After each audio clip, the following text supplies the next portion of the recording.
Welcome back mga katambalan, mga hot topic and issue pag-usapan natin. Update po tayo kay Barbie Fortesa at kay David Licauco na kung saan ay parehong nag-share sina David at Barbie sa kanilang social media account ng naganap na fan run.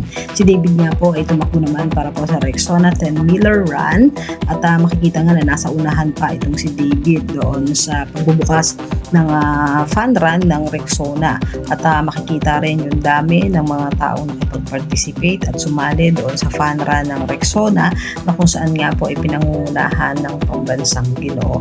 Nag-share din itong si David ng ilang pang mga kaganapan sa naganap nga po na fan run at bukod doon makikita naman na nagsalita itong si David doon sa stage na kung saan ay nagbigay siya ng ilang mga messages doon sa mga nakipag-participate at makikita rin yung ilang mga photo na nag-enjoy talaga ang pambansang Ginoo doon sa naganap na fan run ng Rexona at may hawak pa nga ito ng Rexona product. Makikita naman talagang nag-enjoy itong si David doon sa participate doon sa naganap na fan run ng Rexona. Ito nga po yung Rexona 10 Miller Run. Samantalang si Barbie Fortesa naman po ay nagbahagi din ilang mga photo, hawak pa nga yung kanyang medalya at ito naman ay kuha doon sa hotel na kung saan ay nag-video itong si Barbie at tumakbo nga itong si Barbie din ng 10 kilometers para po sa AWR Asia Shine Half Marathon. Makikita naman yung ilang mga posts itong si Barbie sa kanyang social media account at talagang nag-enjoy